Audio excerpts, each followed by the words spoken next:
maybe I'm trying to, I try to coin terms. They never really work. It never happens for me, but I'm always trying. I'm going to try to coin something right here. I want to be here for it. That's exciting. A player's shadow value is what I'm trying to coin. Brandon Ayuk, he doesn't really have shadow value. That's part of why these negotiations have been toxic. He produces, as we were discussing, if we regard a player's value as his production, he has produced excellent numbers as a wide receiver. When the ball comes his way, he has done a very good job of catching it. But it doesn't appear that defensive coordinators are scared of him. You could argue that they should be scared of him because he's been so productive, but they're just not. They're not. Spags gets interviewed about the Super Bowl and he names what he's really concerned about. It's not Ayuk. They put their number one corner on Ayuk in man-to-man, but that's as much as they're doing. There's no shadow value. And it's this idea of a player is what he's doing, but he's also what the defense is doing as a concession strategically that you can take advantage. We call it gravity in basketball. I was going to say, isn't that the Steph Curry gravity theory? But it doesn't work quite the same way in football because it's not just about gravity. They do other stuff. They chip people. They're going to do other stuff that's not just the gravity. So maybe this is why my fetch won't happen, because we should just call it gravity. But I like calling it what's your shadow value over chronicling it, because it's an intriguing thing to me that Steph Curry's value isn't just what he's doing. If he goes out and has a mediocre game, he's still helping you because of how scared the defense is of him. And in the case of Ayuk, that's just not the case. We're not scared of you. We're not scared of you going over the top on us. I mean, you're not bad at catching the ball deep, but you're not a burner, so we're not scared of that. And Ayuk doesn't break any tackles. So we're not scared of you in the way we'd be scared of Debo. We're not scared of you catching a 5-yard pass and scoring. You're only going to score if your feet are on the paint or if there's nobody in between you and the end zone when you catch it. And therefore, we're not scared of you. And therefore, we're not making strategic concessions that you can take advantage of in other ways.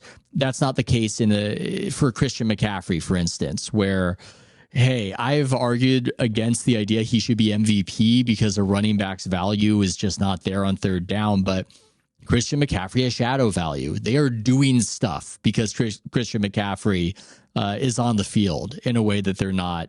I'd say Kelsey has shadow value for the Chiefs. They do different stuff because of that guy's presence. You've Even got your Kittle's, value. For the Niners when we're talking about him. Oh, Spags mentioned him. He did not mention Ayuk. So there really you go. Need to track, the opposing defensive coordinator, how many times they talk about you as the season goes on, and then that's your real MVP, I think. Yeah. It's in that thick New England accent Spagnola has. Ayuk does not have shadow value. Just, no shadow value.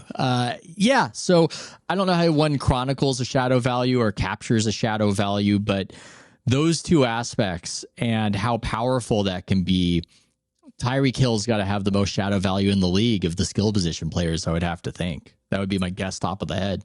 Yeah, it wouldn't surprise me. And I like that you mentioned the game theoretical aspect of it, because there is probably something to this. We're joking about the idea of like, hey, did somebody mention you? But there's always been the theory. This is like the most compelling argument for, whether it's going for 2 or going for it on 4th down, is like, do the thing that the other team doesn't want you to do. Don't do the thing that they do want you to do. And that sort of plays out in also like how you approach covering certain players. It's like if you put someone out there and you want them to, not devote resources to them because they'll hurt you if you don't do that. That's a lot different than, okay, we are putting him out there more as like a decoy, but we're really worried about this. We want them to be worried about this other guy hurting us, and we want them to devote resources away from the one guy to the other guy. So it's really about like, how do you manage the other team's resources or force them? It's like the chess match of like,